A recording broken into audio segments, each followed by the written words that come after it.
والله وبالله وتالله هالي اواشات يدم عبد اللطيف كافره بلعامي كوري باورايا باشا صقي دوزخه ان شاء الله وكري دوزخه اگر توبنك اگر سبب خب بتلميك بشكي دكتور لطيف دانيم زانيك توجنا كافري تو مدخلي ايوا هالقري بيري المانيتن تو دينك باميتيا كره تو المانيت ممنوع باشا بويا تو حديثناني تو بوت او نقصي لك يعني ما عادي شدوه يعني ما بخوا حديث عندهم بينهم زانك كبسته كم يالنا كره كي كبسك كره خوش تو عبد يا اخي بسيارك لتوكم يا اخي بسيارك لكم يا بسيارك ما باتوا باشا والله وبالله بوليسي عندهم باشا لم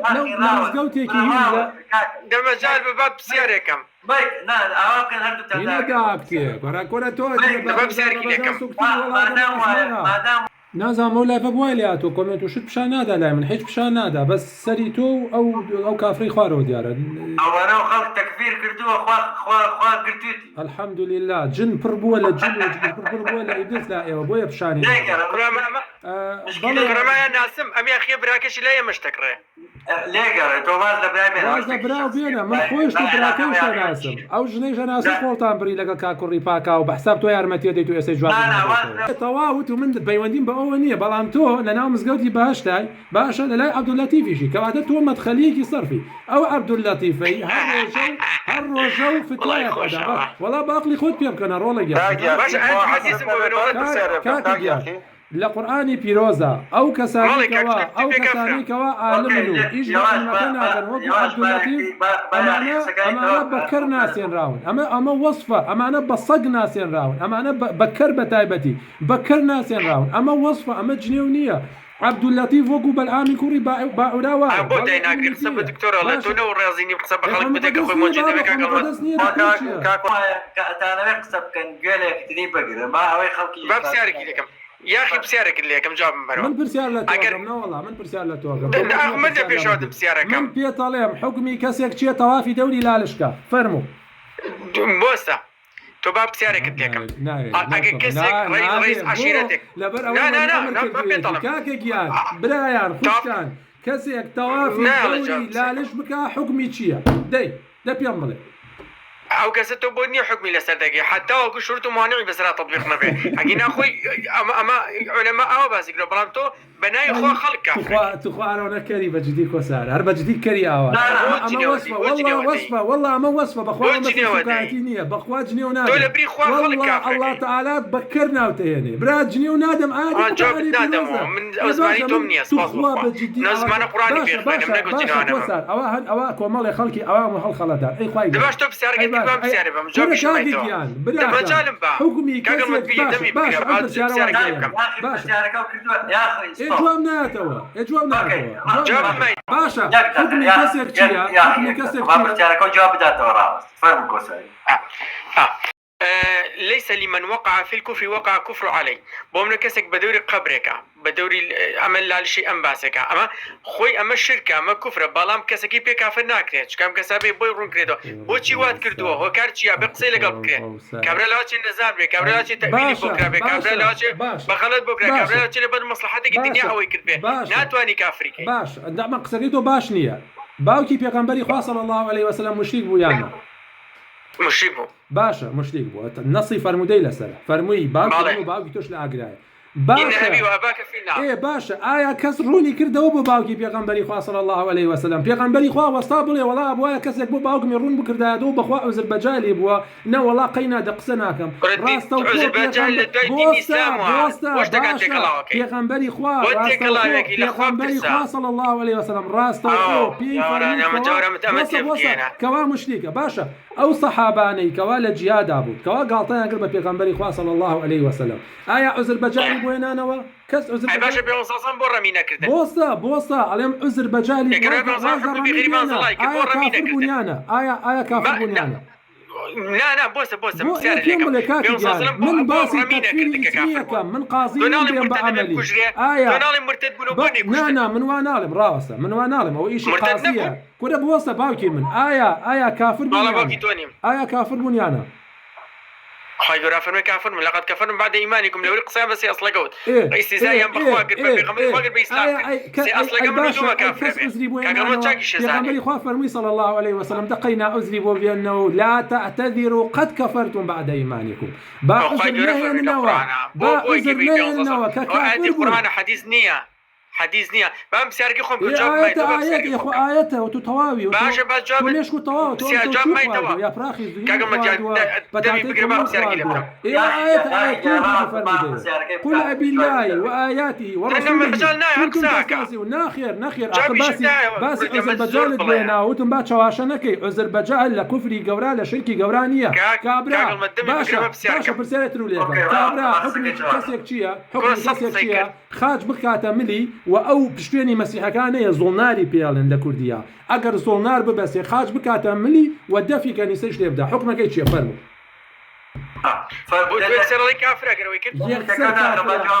هەرچی زانایە مامۆستاکرێکار نقلیەکە فتوایەک نقلەکە هەرچی زانایە کۆکن لەسەر ئەوەی هەر کەسێک ئەم خاچە بکاتە ملی باشە تەمەن ئەیزانەی خاچە من شێتێک باس ناکەم مناڵێک نازانم بۆ جوانی یا کەسێک بلوسێکی لە لەنگە کڕیوە و لە پشتەوە نووسراوە خاچێک بازی ئەوە ناکەم کەسێک خۆی داوەتیەکەن ئەچێتە کەنیسە باشە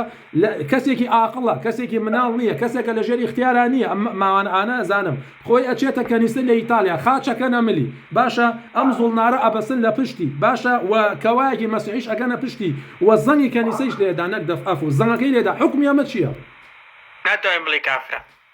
كرة هاي جورك هاي كافر هاي حشر باشا والله عدلتي وكافر كذي والله تو الآن كوري باعولاي باشا كرة والله تو أو كريل القرآن الله تعالى بارك لين راوك إيش بينيا كرة تو مرجعي كرة تو ديني أمريكية تو ديني بامية أو دينية كألمانية خدمتك بويا مزجوتي باش تو بو دروسا كان بويا ما مصطياني إما أجرين بس ما مصطياني إما خلاص بالي بافل طالباني باري داوا بشيكي باري والله يدروكي والله يدروكي لعنتي خالد ألمانيا والله أو دينيتو نية لعنتي خالد قرب بالله خوتان والله رازناكي والله بختانك كرة أم ديني إبراهيمية خزمتانا كرة أمريكا خزمتانا إيوه مسيناوي طاقوتانا إيوه بونة بربس إيوه كافرانا بوي حكم إنسان جواب كرة آخر شواشيتي كرة تو نامري كرة تو خواتو تريقو ناويتو كرة أم ديني خوابوها لا والله يسترق نامري كرة سبيني أمري كرة جلديك لتا والله نية وجلديك لدا هيك كرة توحيد بنية كرة من دولة برزانية لم كافر هاي لو كافرتر مسعود برزاني طوافي لا لشكا زنقة خادة ملي زنقة ناتواني بلي كافر ناتواني بلي إيشي خواهي بلي كافر كردن لا إله إيشي توانية تولي بري خواهي ساكر بأقل هركس يك الله تعالى ورسول الله كافريك من هو دفعني تو أزاني الوشين روكاني دين شيا تو أزاني نواقص الإسلام تو أزاني هر كتيبكي زانيان كنساوة بشي غديتي نساوة كمان نادي نازع شكل بوحة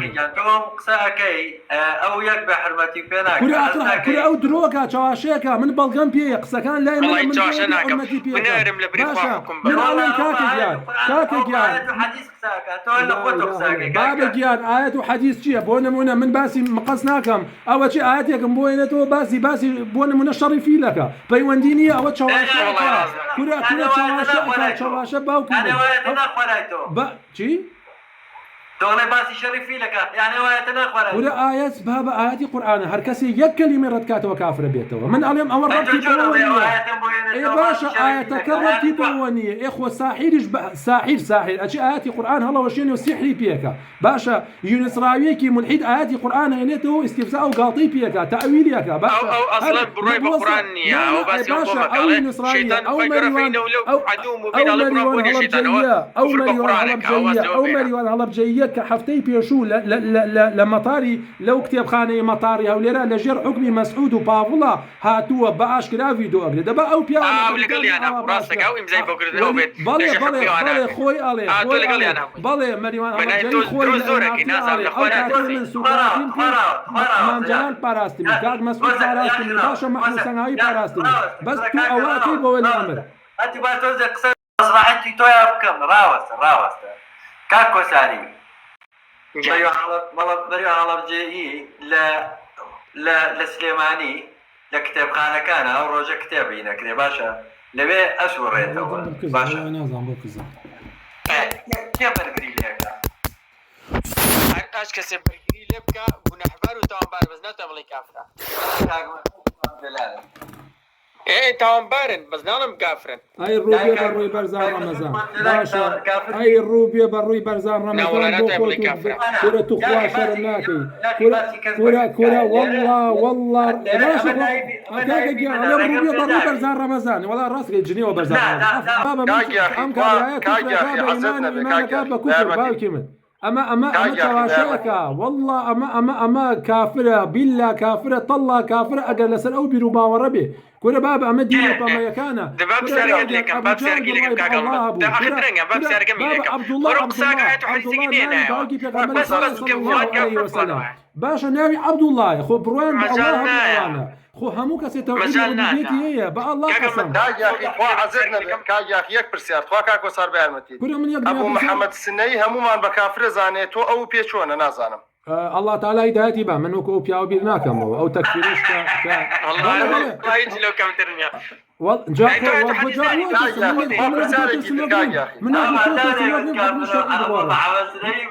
ابو محمد السني غلويكي زور زوريه لتكفيره الله تعالى هدايتي با باشا بلام زور زور نزيكتر لم لتويكي جاهمي لتويك دينك المانيت بيراوكي دينك باماي بيراوكي كالمانيكان وكو قولك وكو باخك بكارت انا نايلن زياده الرويبكي اگر زور باش دابا مسارقت لك باش رحمه تلبي بسبتو بكافرنا زانم كورا كفر منيا كورا سبينيا كفر كم لدركو ابي كافر مكي ابي كافر والله من بزين بياد هذا بخوا اخر تو شوكو حاجي كاروان كي مرتد حاجي كاروان والله من صارقان بكافر زانم والله حاجي كاروان كافره لبر اوي ردي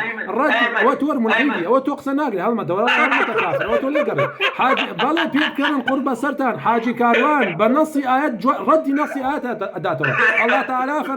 الله تعالى فرمي لقد كفر الذين قالوا ان الله هو مسيح ابن كفر الذين قالوا ان الله هو ثالث ثلاثه بوصف الله تعالى فرمي او انا كافر من كوتيان خواسيانا او انا كافر من كوتيان عيسى كوري خوايا معاصله حاجي كاروان لان ارتيها هاتوا عليه والله من بحياتي بكسنا عليهم كافر على من حتى مسيحي كانش كافر راكب كل هي برزان رمضان دولار رؤيه وطبعا وجه باشا دولار رؤيه يلا من ريزيه واقرم باشا علم دولار رؤيه يعني تو ردي عاده ديتو بالي هر كافريك الله تعالى كافري كردي به كافريك اصلي بي ام لا بي تعويل باشا اگر تو كافري نقي كافري كشي على من كافري براس يا اخي خويا يعني وقت انا كنت لهيك انا على قصبك عليك قصبك يا اخي توشر كافري يوما شي قصبك حار كافري داز بقري نازانم باهين ولا كافري باشا چونکە من ئەو تەوبەت لێ بەدی ناکەم هەر کاتێک گەیشتمە ئەو قەناعەتەوە ئەو تەوبەت لێ بەدی کردی و کاتە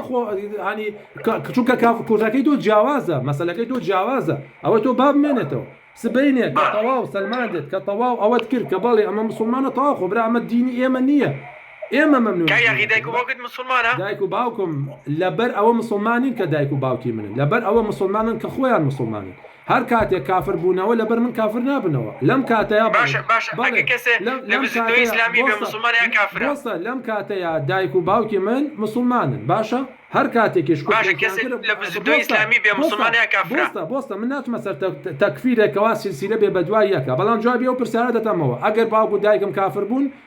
باوکی پێغەمبەری خوا کافر بوو یعنی ئەمە صلی الله عليه وسلم ئەمە ڕەبتی نییە بە منەوە لەبەر چاوی کاڵی من کەس مسلمان نابێ کێ لە سبەینێ من باش کەسێ لەناو بزنەوەی ئیسلامی بێ کافرە مسلمانە کێ ئەڵێ سبەینێ من وەکو تۆ مرتد نابمەوە کێ ئەڵێ من وەکو تۆ کافر نابمەوە نابمە جاسوس دژی مسلمانان ئەگە کەسێک لە بزنەوەی ئیسلامی بێ مسلمان بێ کافرە جواب پێغەمبەری خوا پێغەمبەرمانەیە کوڕی کافر پێغەمبەرمانەیە کوڕی کافر بووە پێغەمبەرمانەیە حتا خێزانی کافر بووە پێغەمبەرمانەیە باوکی من ئەڵێم کەسی لە بزنەوەی ئیسلامی بێ کافرە مسلمانە ئێستا مەسەلەی مەدخەلی کوفری مەدخەلیەکان ئاشکرا و ڕوونە باشتە گومانم لە جاسوس خۆ باوکو دایکم زودنەوە نین حاشا هاشا هیچ پەیوەندیان بە بزوتنەوە نیە باوکم پێشتر کۆمەڵ بوو قسەمان بۆ کرد باوکم پێشتر کۆمەڵ بوو قسەمان بۆ ئێستا ئەڵڵا تەعالا هیدایەتی دا و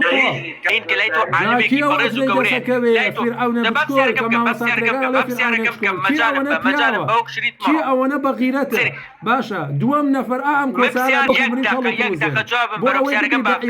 بە سامری بووکەنە پەن بۆ ئەو خەڵکە جارێکی تر چاواشە نەکەی جارێکی تر دژایەتی تەوحید نەکەی بە ناوی دینەوە جارێکی تر دژایەتی مسلمان نەکەی بە ناوی دینەوە چونکە ئێوە سەرەتانی ئومەت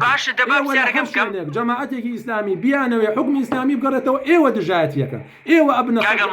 ئەم کوڕە سێرم کە لە حەج شوێنێک ڕێگەی نادەن یەک قسە بکە من هەفتەی پێشوو بیرکردنەوە جۆرەکی تر بوو لەسەر ئەم کوڕە ئێستا بیرکردنەوە جۆرەکی تر هەر کافر قسە بکە هەر ئەمە ئەوە ناخوا دەست بینەوە هەر کافری لای من باشە هەر کافری بەڵام ئێستا تۆ ئێستا کافرێتێتی تۆ باوەڕ بکە یەک تەنەکەم خۆتە پێ ناڵم عافێتەوە بەس برای منی وەڵڵا پێویستم بە عافێتی تۆ نیە و تەنەکەش سەرۆک عشیرەتێک مسلمانێکی عالمێکی گەورەی لای تۆ عالمە ئەیکوژێت سەرکردی وڵاتەکە نایکوژێتەوە حکمی چییە؟ سەگی مخابراتە ئەو کۆسارە خزمەتکاری ئەلمانیەتە دژی تەوحیدە دژی سوورەکانی ئیسلامە نانە ڕاناکەم بۆستە سەیدیکە ئێمە حکم ئێستا حکمی ئیسلام جێبەجێ ناکرێت ئەوەی لە کوردستانە جێبەجێ حکمی ئیسلام نییە باشە ئەگەر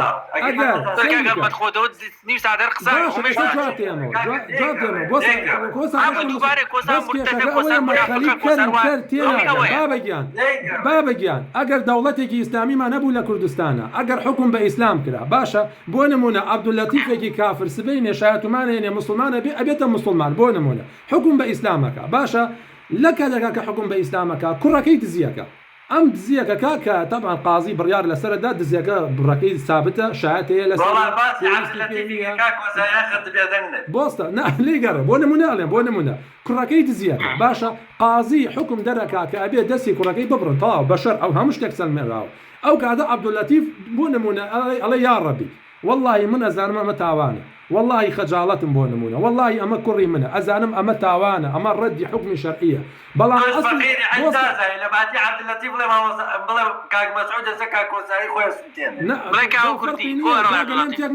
لێم تێک مەدەن ئەو کاتە ئەگەر عەبدولەتیف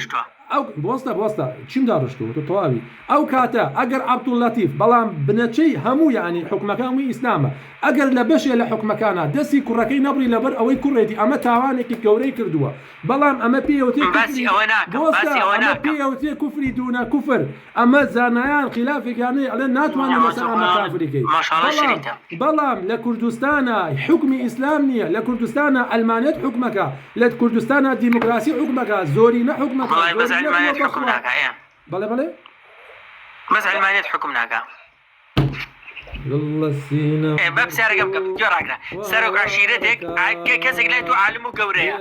سەرۆک عشیرەتێک ئەچێ کەسا کوژێ حاکمی وڵاتەکە ڕێکینە عیدامی ناکات نایکوژێتەوە حکمی چەوە حاکمی وڵاتە تۆ منت ناوی جواب نایەتەوە کۆسا بڕۆ بخۆ ڕۆڵەگەم بڕۆ بخۆ ئاوابی کاک یاخی یەک هەفتێتر لەو حەسابابی جەڵدە لە شوێنێک وەیە والله الحەمدولله لاشەمە ساقم هەروا بووم هەڵمەت هەروا بوو الحەمدولله هەروا بووم مسلمان ئەبێت و ڕەبێ کاتێکەوە گاڵتە بە شەریعەتی ئەڵڵا تەعالاکەن یا شەریعەتەکە تێکەدەن یا کوفرەکە بە ئیمان تۆ کوفرەکەی بە ئیمان و ئیمانەکەی بە کوفر کۆساری کافر تۆ قسە نەکەی تۆ هەر کافری تۆ لە عەبدولەتیف کافرتری تۆ دەجالی تۆ ئەئیمەی مزڵینی بەس تۆ علمیش و پێ نییە وەڵا تۆ حەد و نییە بگەی بە ئەئیمەی مزڵین کاک مەسعود کافرە کاک مەسعود کاک مەسعودی خۆمە کاک مەسعودی سەرۆکی پارتی دیموکراتی کوردستان بەجددی دا پرسیارەکە کاک مەسعود بڕوای بەخوایە بڕوای بەخوایە هەتا ئێستا بەدەمی کاک مەسعود وتێتی بەدەمی خۆی کافرم کاک مەسعود بەدەمی خۆی وتێتی من کافرم نيوتو ما كوان كريم ما هاي طالع نزل بخو هوا ما كوان كريم كاج يا اخي تو عزر نبي لسر فتواي ما كوان كريم شيطانيش كمسلمان بو چونك الشيطان بدني كافر بو كل كاجا اليوم تيكشو بابا رمضان اليوم تيكشو بابا كاجا عزر نبي سكاي توكا ليك اليوم انا تيكشو طابزك بابا برسالي ليكم يسال هرمي كردستان كي مسلمان لا هريمي كردستان هركسي الله تعالى ورسوله كي مسلماني كتبه مسلمانه باشا ظاهر من كسا بينم ظاهرة نيجكا من كسا بينم مسلمانة ريكو بيجا تاواني قريمان زيناكا بابا قريمان قريم زلامة أما هر براما أما هر خشمة هتاوكو كفريكي بواحي لدرجة هتاوكو شركي بواحي لدرجة باشا نحن صرف الحدود بساري نحو لبكا الله تعالى فرمي قل يا أيها الكافرون يا بلا أي كافرك بابا كان إما دودي معنى دوش معنى يا مسلماني يا كافري آخر جوابهم دايتوا جوابهم داي توب والله جاب تو تو سفسة اللي هدي تو رولجان كرة بيري سفسة اللي أنا كاكا من أبصر اللي توكم أنا مسلمانك يك دقة مجانا ما يك دقة نو شوار بس حكماتوا لصار أحكاماتوا إن الحكم إلا لله حكماتوا بو أوي لا كردستان او حكم تشيكا او د صلاه دارنا كوشيتو ك مسلمانك حقي كشتوا عالمك جوري كشتوا او د صلاه دارك انا كوشيتو حكم تشيكا لا دادقاك لا داو ومن قازه كم وشكشه كم بدو جواب برو د صلاه دارك ظالم كل الرول من قازين شواشي ما كشتي د صلاه دارك جوري انا كوشيتو اويك عمل طبعا كيما علين كافره بابا قاضي برياري داوا سيرك قاضي برياري داوا يك قاضي برياري داوا ام كسا الظلم لو كسا كجو ام مسلمان حقي كشتو ام كسانا وام كسانا كي بيباورن كأم مسلمان كشو حاكم ولاتك كنا كجتو حكمي جيا كورا بابا جيان تو جاري دولتي اسلاميه اگر دولتي اسلامي هبو او كاتا زانيان دولتك اسلامي جي دولتك اسلامي دولتك مسعود وازلك مسعود بينا وازلك مسعود دولتك إسلامية قاضي برياري داوا أم كسانا أم مسلمان عالمين كشتوا بخدر بيبو كشريتوا والله رولجان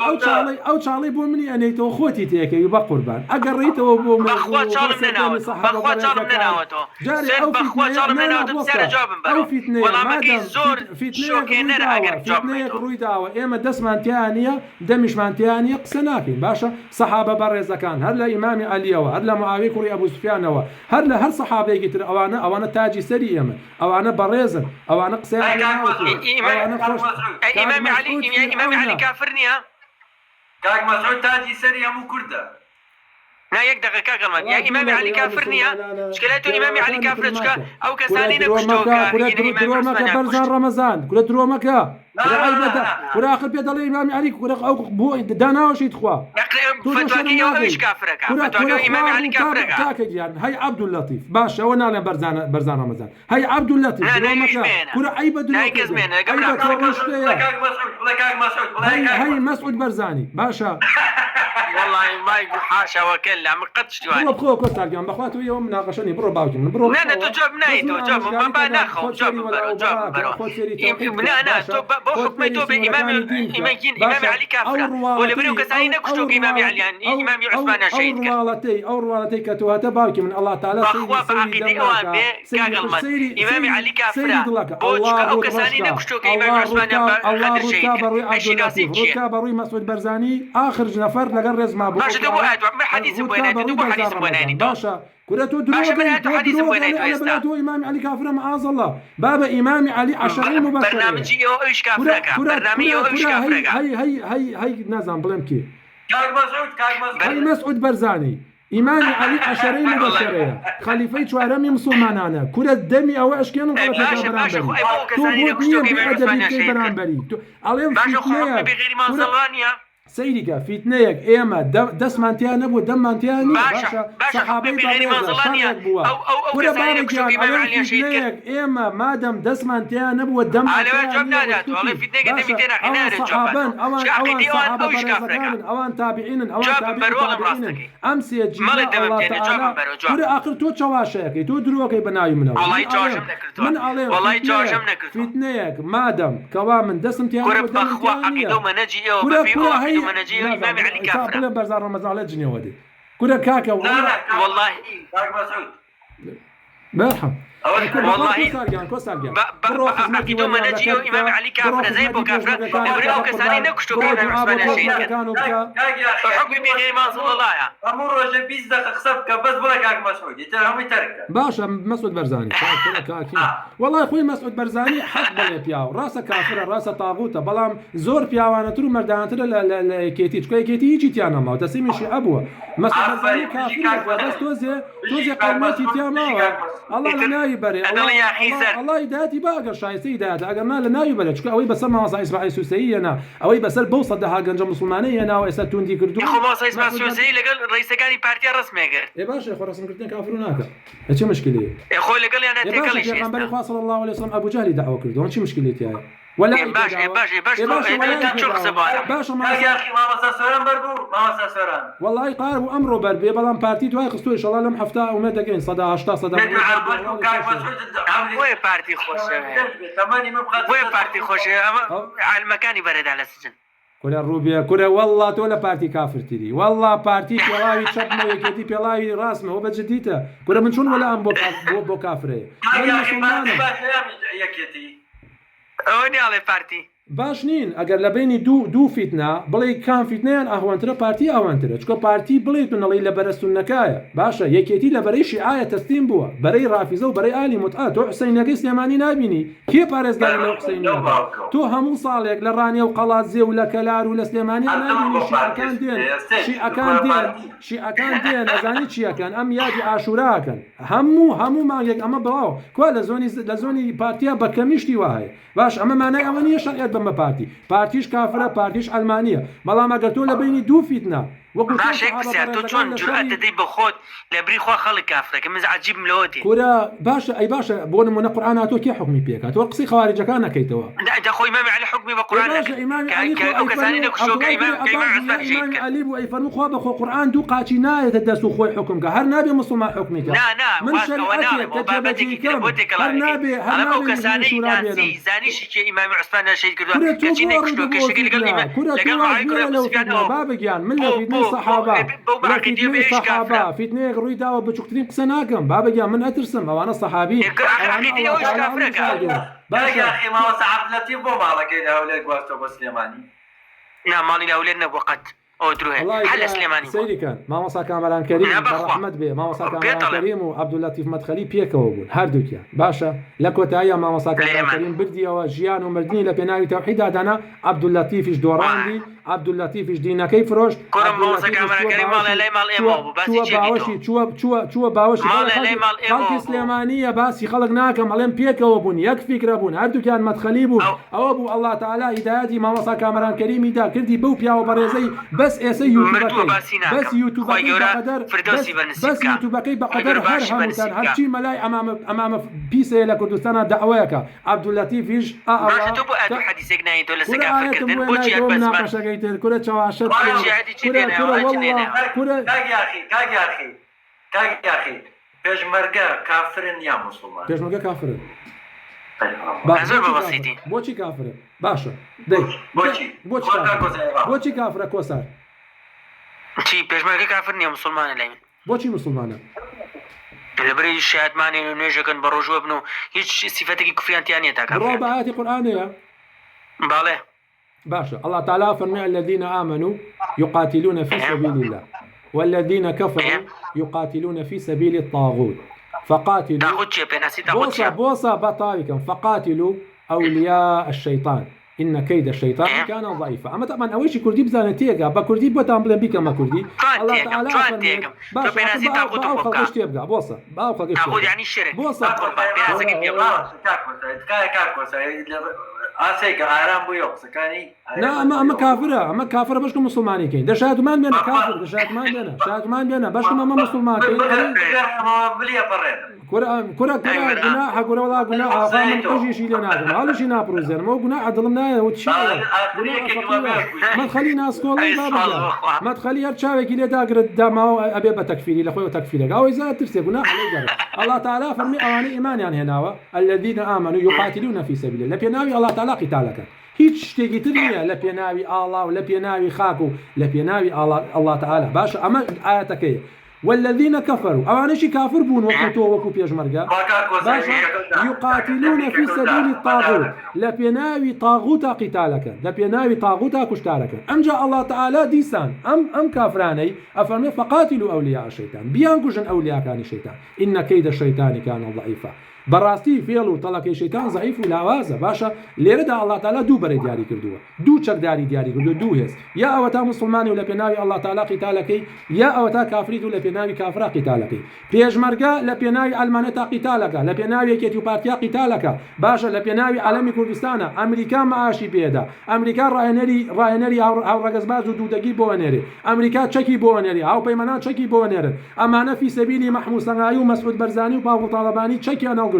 هم ظالمن هم علمانين هم كافرن باشا اتر اوي برامبر گرنگنيه جاري اوي برامبر مسلمان بيه وقصه لسرنيه ما دبي جابي وش تعرف باش جوابي تشيدو اما نسي اياتك لبر اوا ام آياته هر کسیک چکال گریه بو سپای تاغوتان کافره بو شریعتی که بو رسول الله صلی الله علیه و سلم وکو سپاقی فرعون وکو جیشکی فرعون باشه اتر تو با مسلمانی ازانی یا ربی خوایا ان شاء الله لقوان شحشر دکا بو خاطی گوری خود اگر ام کو ساره کافره اگر شایت مانی نه نه مسلمان نبو او على قلب يجمر قول لقو مسعود حشتي كي دبل امين دي أشهد أن لا إله إلا الله وأشهد أن محمد رسول الله هاتمنا إسلام لا إله إلا الله يعني شيء لا معبود حق إلا الله لا معبود بالحق إلا الله باشا لا معبود بالحق يعني شيء قربان أخوي دكتور نحن نازاني باشا لا معبود بالحق يعني شيء كسرة بس نازاني لا معبود بالحق يعني شيء كوستاري كافر بس يعني هيش كسر حقي برسني أجل الله هيش برسلا نفر هيش برسلا يا بحق لا يفكم دي سند آخرته شو إيش معبودك يعني هيش برسلا معبودك حقي برسني أجل الله أي باشا إيه سبوت شيء خلقي كردستان لا يفكم وكو جوانا شو ويلات وكشوات تداخرة هذا ولا بدنا كم دي بساري تركة دي ما جابت حمم لبرة بوصل باشا تو لا معبود بالحق إلا الله أي بوشي خلقي كردستان عندهم برلمان برستن يستا إنكوا شيء برسدي عندهم برلمان برستن شيء برستن كسر حلال دبو حرام كا وحرام دبو حلال دبو حرام كا برستنية شيء ناتواني بلاي يعني نمونة كم بيبلا نمونه بۆ نمونە لە پەرلەمانە یاسای جیندەر دەرچوو بۆ نمونە ئێستا یاسا دەرچوو ئێستا جاندەر ئێستا پێشتر دەرچوو و ڕەتیش کە هینیش کرا بۆ نمونە فرەژنی قەدەغە کرا بە هەنێ مەرجوو دەرچووە من باسی چەند ساڵی پێش ئێستایەکەم ئێستا ئەکسیان کردوێتەوە بۆ نمونە زینا و لەشفرۆشی ئاساییە مەساجەکان ئاساییە بە یاسای مسلمانەکردن بە ناوی تیرۆرەوە ئاساییە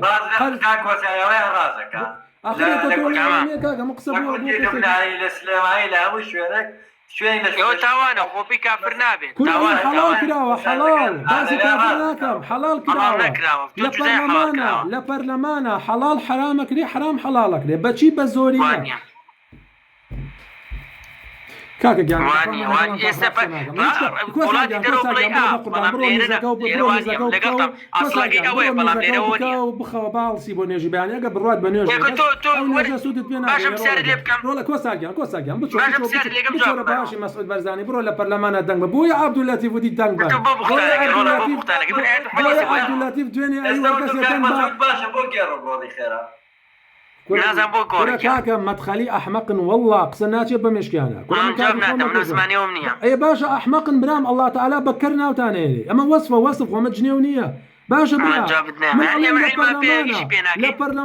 لبرلمانا حلال وحرام دياري قريب بزورين طوليواني اذا من شبكم يعني كلام لولاتي درو افضل لولاتي اما قران والسنه هي سورن اي خوار ركاب الري مسعود برزاني دبل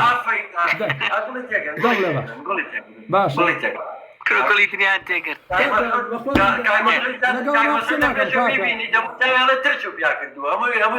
هلا خويا قوري داتو معلومات هلا خويا قوري داتو با كافريش آخر بمنك هي لا جانكيك ومن ليستكيتو يعني اللي قبول كي والله هكاتي مسكومل المسلمان الريكو بيك دانيان بيانا او كاتا تواو سر وسر اي والله كيف بقول منو كيف هذا جاري شاوريم جاري تشابيش نقال يا ربي لهم لا بلهم دعاي توشي هوان كانوا بزم خذ زاني خذ اقاداني اشتكى زاني بل اشتكى زانم بلام جاري نربى مسلمان نازم هر كاتك الله هدايتي تا وكاتب بتبرامان خو ماشي توشتي اما كافريكي اسايني بلي هر اوالي خوش بو تو شكو اوي تو كردو تشتي دغمن وش دعاء خير ومنك الله رسواك الله بك ببرزان رمضان الله بك بحقو عبد اللطيفي الله بك بمسعود برزاني باشا الله لسر او قوم خود رسواك باشا تو كافري تو بوي بمحامي المانيا كان تو باريزري خوراي المانيا كاني تو حلال حرامك الا بردلي الماني تو مسعود برزاني وحرامش حلال علمي غيبي بيا ملقال انا بيني ملقال انا وتو شركه دي المانيا بلا كاك مسعود بلا خوار والله كاك ما دوام انتو شفت راقي تفعل من واني بخوا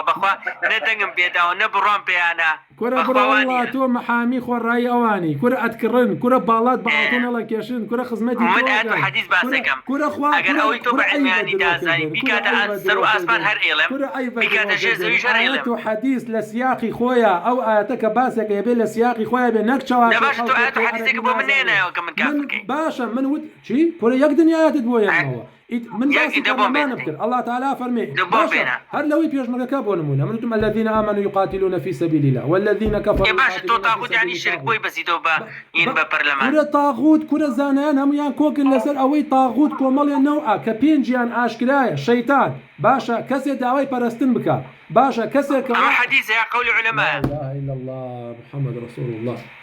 بسعر ليك بابجيان همو زانايان كوكن لفر مدكان من حديث مو حديث زانان من حديث باشا زاناكان هر هميان كوكن لسروي طاغوت بينجن تمن زياتره بلام راسي طاغوت بينجن يجي كان شيطان طاغوت شركه راسك شركه يجي كان كور لا اله بابجيان طاغوت او ايما بس مانا او كل ما تجاوز به عبد الحد ومن معبودي او مدول او متعطو بس يجيبهم لك كسيك حكم ولا بريش يخوم لبرما كره تشي ولا برا تشواش مكا طاغوت او والله تشاشناك والله خلق او الا ناوي نكب الشر ده بزاني مرات لقى ام مسعود برزاني اقصد كي يا اخي كاك حماي حاجي محمود دابا مسلمان بيلا وكان يعني لتوقي سليتو عبد اللطيف جورتنا باشا كره امانه الله تعالى علي بشاردون او بجديك باش بالسالب اي من بتشم برو مرقيكي كافري الماني فازيان بن بسريا اي تو باش اي وفق مرقيكي بلين سيدنا اي انا خطا صلاه كمان خطا بن بكون كاك حماي كافري امدا كاكا حماي خوما كاكا حماي بلا خانه والله او بيز فتواناكا او كافر بوا هبراجي كافر بوا لا اله الا الله جاك شقي او بنيش خلق مسلمانا كان بابك يعني توحيد بيش المقابله كان يوجعين فاصل يا بريج قوم نوجي زياره كبوي ضعيف بكو يوغا بكاري بابا گیان انسان هزار جار نوێش کە ناواقیزێکی دینی تیا بوو کافرە بێ حەمەی حاجی مەحموود سەرۆکی حیزبێکی سۆسیالیست دیموکراتە بە ناوی هەموو دەسەڵاتی حەمەی حاجی مەحموود ئەویش لەگەڵ تیارەیەکی بوو حەمەی حاجی مەحموود لەگەڵ حەرەکە کردی بە شەڕ حەرەکەتن لە گوڵەخانە تیارەکەیان سووتان پێڵاوەکانی لە خەڵکی سەری تۆ عەبدولەتیف وەرچی ئەلمانیە گەورەترە كورة برامانة كورة الله أو بجديته يعني أمل لما كردستانية جاسوسين بسروا بكي ها والله بيلا وكان بالي أنا مسلمانا بالي أنا تاجي سريما بالي أما أو بياوانين الله تعالى أو فضي بينا دائما دين فروش خو أول مسعود برزانكي تونيا كم ما مسكرجار باسكاسيون نقوا كوي كوا نايا الإسلام حكم قال كردستان مسعود برزانكي تونيا كوا توافي لالشكا باشا بياج مكاكي تونيا كوا يا ساي سيديون نرويجي بينا لكردستان التطبيق كندجي باشا أو شامل كلا سليمانيا ولا زانكوي أمريكيا يكتجي تو بربرز بولي يكتجي تو كمال أفرتي بأخلاق وبروشتي أنا لنا سليمانيا سكادي بحجاب وبنقاب كان سكادي بأفرتي والأمريكي تو كردي أو تو نوري بانا بلي تخوا نامري تخوا كريم سيد احمد بوكردي باشا او همو كفر اكلي او كل سيد احمد لا كريم سيد احمد لا توكافر ترى ملا عزيز لا توكافر ترى ايوا همو تان هيك ايوا همو تان ايوا وكو كل وكو باقي كوري او بوكردي بوي بيتا بالي لا توكافر ترى تو شرعتي بيدي باشا برسيار مقوره تاتي اثر بابتك ازاني حقك بمنا بابا من علم كم بيه والله بس حق الدنيا تو بس خلق كافر يعني حديث دالي والله انا لك حق ما تكافر راسك من أشوم دستان خوش بی يعني أشوم يشوم لايف ما من دريوش خو ميلره شكانا هو تاكو بونا تو بخوال هيش قرم وي قرم نعم كل كاجا ما تخليه والله هي شامبيون يبقى قرآن كسك بيت بجدي قصة يا باشا انتوا حديثك ابو مننا من حديث بويناته جاب مننا كل بابا من حديث بويناته ولا برلمانك حلال حرام كان حرام حلال كان امانه يا حديثي بيغمر خوالم حديثي الله تعالى فرمي اتخذوا احبارهم كل ما آيات هي برزة رمضان آيات ورهبانهم اربابا من دنيا وش الصورة دقاتوا لا اله الا الله محمد رسول الله يا بسارك من الصورة دقاتوا ما بزانم لا قل منابكي كازاني بوضع هنا بجدي كاكوس يا برسيان زين لبكرتني قرآن نابت الرخنيكي ويتغلق كل بالك يا الله تعالى والله أبيت والله أبيت سبيت أحبارهم ورهبانهم أربابا من دون الدكتورين زاني يا خب جيب سيري دكتوري كابي أتو بيرو بروجرامي بارتي ولا بركة كوساري نا والله أتو بارتيج نيم سر بيج لا نيم والله إلا ولا بارتي دنجم أصلا ببارتي جرنا دعوة يعني كاك مسعود خوش ناوي والله من لبري مسلمان خوش ما يجينا وكو ترنا والله كسم خوش ناقد ظلم كاكا والله يا اخي سد مشاهم برا لجنيو اها بقران رقد مشاهم برا لجنيو اخر اي بابو شخصيات يقوم بجون ادم كلها هي برزان رمضان بس او بيالي باشا اخر كاكا جان والله كلها اما بشرني بابا اما بشرني والله كلها اما خكره بابا خلق يبو اخوي كافره بس ام خلق يتر كافره كاتو كل تو شرم ناكل يا علي كافره لبي بفتوي دايكي خوي خوشي دا بخوح ما كاك مسعود خوش ناوي خوش قرأ فتوي اني امام عليش كافركا سكاج او كسانين كشوك امام عثمان بحنا حق شهيد اشي ناسي جه كمال كساني كبرى والله يدروكي والله هركسيكش او قصبك دروكا امام علي 10 مباشرين من نالم تكسر عليك كافر بلا ما عقيدو مناجي او كافركا بيبل سري داي لبردو بي كافر بي باشا 10 مباشرين عقيدو منهجي على امام علي كافر كره سر داي لبر باشا غير ما صلى لقاني نكشتو مبون من الامام كوزاره دوله من علم زيناكار اولا كاكا من زيناكار نا علم زيناكار شو يسميني بابا يا عالم عقيدو منهجي طول حرزي ناكار اما لا خذ ما مصرف سيدك بابا يا اما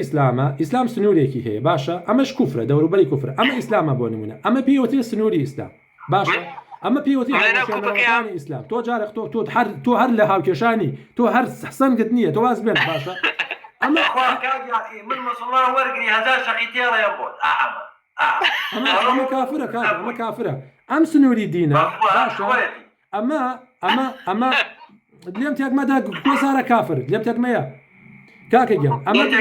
اما بريتيا لسنوري الاسلام خوي دائما هر كسيك بيوي والله دقيقه لسنوره دا باشا يستوبون من اتوي عائليك هوشيني ام عائلك ومال سنوري هي توتي لسنوره كان يدي توتي يا ساكاني اشكيني او كاتب اساني ام عائله الله وشري تو توبون من كسيك يبون من سليماني دقيقه لا بيش على سنوره كان دا كل سنوري دا باش كده ايتر هرشي دجمنه يتناوي دجمناني اسلامي جدين لسنوركاني اسلامدا ام هلوشين رواني اسلام كوا زانا كوكن جاري ده هلوشين روي اسلام زانا لسري متفقا اجت الصد انا هلوشين روكاني اسلام هلوشين روكاني اسلام واتكسي مسلمانه بلام رديكي بسرايا كفركي غوريكا باشا شركيكي غوريكا لاسلام درجتها اما حكمي الرديه حكمي الرده بو مسلماناتوا مسلمانه كمرتده بيتوا استامر جي انا هاتون لسنوركاني ديندا هاتون سنور نار بين كفر ايمان حتى بويا ماكوان كريم قالطه بس سنوركاني دينا قال فيديوكم لا قالطه قال والله هرشي دواعش وهرشي خلق كوجي وهرشي لا بس اواكم بويا ماكوان استوكادي بس سنوري دينا قال بويا امجنا سنوري دين بيلتوا كابرا علي اجر جنيو باب اخوا اجر كفري قوربك اجر حكمي غيري خواجه بجبك اجر ببي بساحيد بونمونه اجر بانغشي زانيني غيبك اجر حلال حرام بك اجر حرامك حلال بك علي هر مسلمان بو لبر أول أما والله واتك يعني تشيلي طبعا اسمي كاتب بابا من تكفيني اسميك مسعود لبرد اسمعنا لبين منيتو يا باشا من حكم الإسلام ناتوانم بعمل جيبة جيكم بابا جان من بو أوي بابا جان تكفير حكمي شرعية برا حكمي شرعي والله أي شيء من دون خلق قل يا أيها الكافرون قل هي كافر قل يا أيها الكافرون لا أعبد ما تعبدون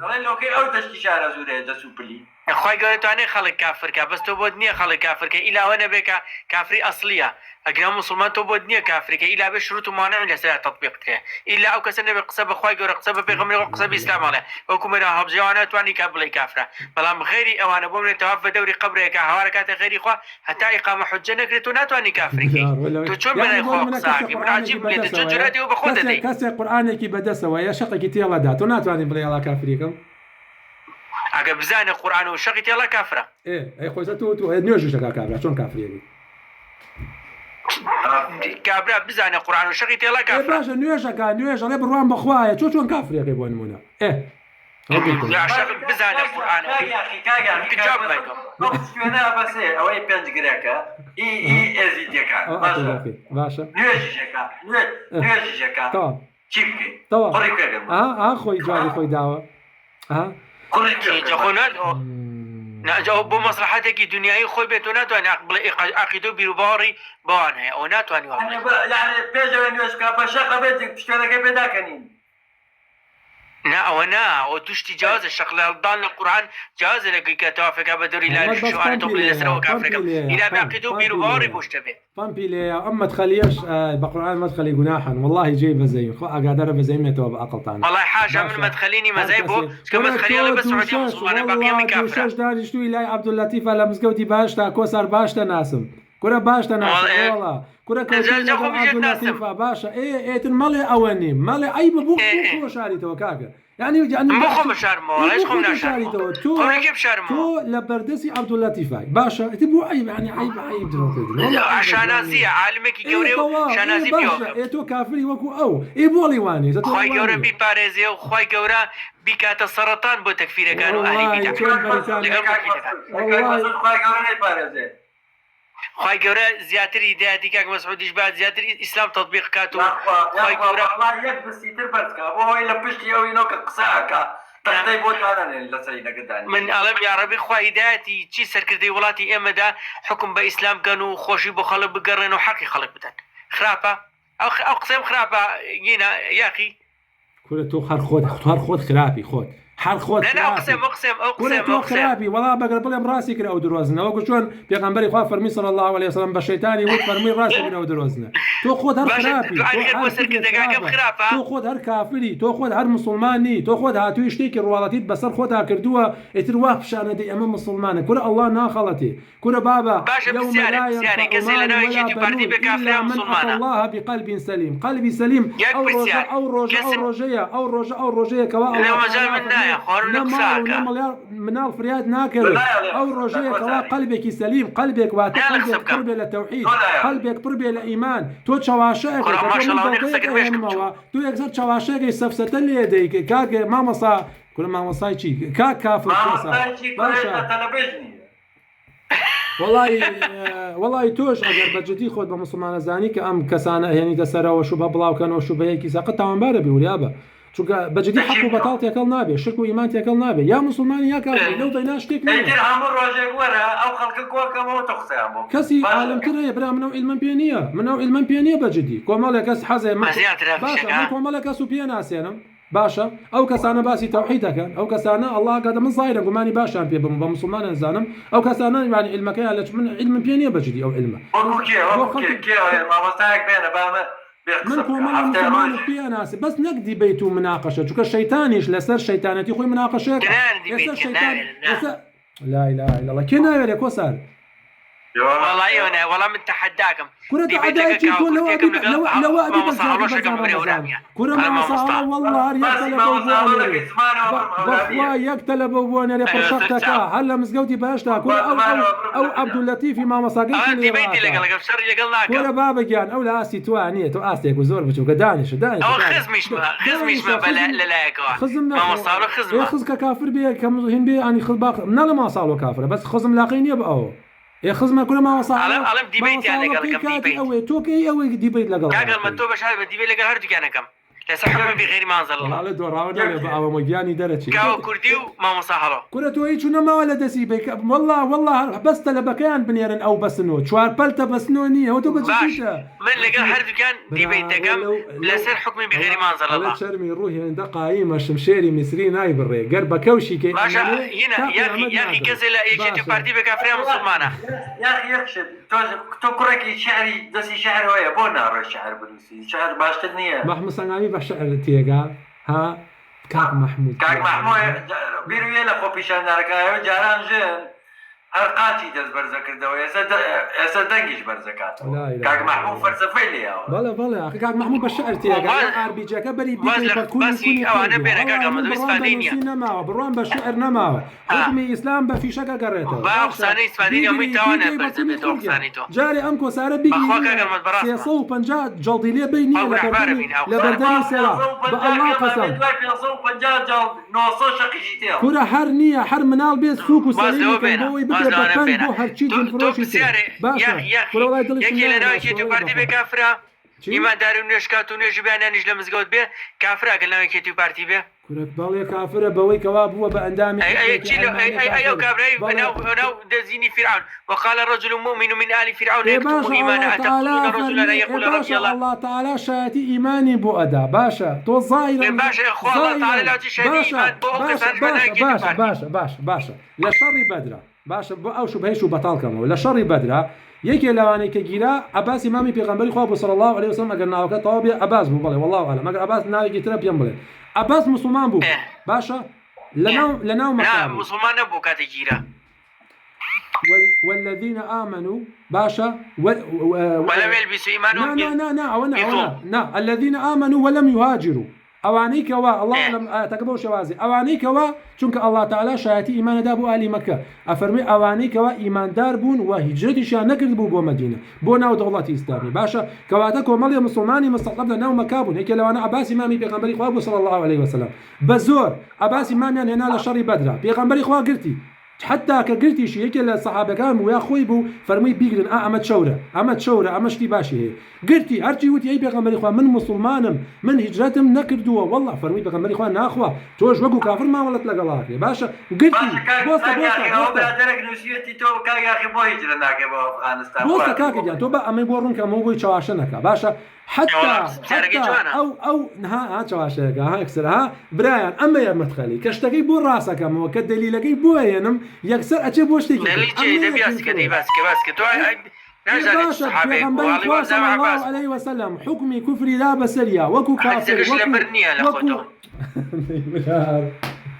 لا إله انتوا الناس زي صحابي يقول لك ولا عباس والله أما دينك أمانة أها كحقيقة بو يقدر حد سجل برنيا كل حديث طواوة برام حديث قبل الطواوة بل إمامي عباس أبونا زاني عباس يعني لا اخوة وشتك يا ساي انا وش توردانة شيء قريت والله دوراي والله قصد بي نما والله زاني دليل كم حقا والله زاني دليل كم حقا بيغمبري صلى الله عليه وسلم حكمي إمامي عباسي وكو كافر سيدي كده هرشان مسلمان بوبو الله تعالى شهاتي إيماني بودا لا إله إلا بابا كان حديثك صحيحة باوكي من برو لسرسي برو لسيلا بوردي لسنجيري سيما باشا ماما صانور الدين بوردي باس يكاكوا أو رداوة الرجاو باشا الرواية صحيحة برايك بيانيتا برايك أو رواية ماما صانور الدين مننا تشواشنك سفسة ليمكا مسلمان وبراي بريزي أما سفسة مكا كوسات إيسا زاني دروكي بناوي دينوا إيسا زاني تشواشك إيسا زاني قلقي أمام الله إيسا كدليل بويا ناي توبا مامي بيغمبر پێغەمبەری خوا صلی الله علیه والله تو حدیثێک لەبەر نییە بەنەسی ئاەت کەوا ئەوانەی لە ناو مەکا بوون موسڵمان بوون هیجرەتیشیان نەکردبوو دەوڵەتی ئیسلامیش هەبوو لە ناو مەدینە کەچی تۆ چاواشت کرد ئەها کەچ کورە تو والله عیبە من ئەمەت قەلیانە کە بەڵگایەنی تۆ ئەچێ بۆ شتی لاوەگی سەفسەتە لێ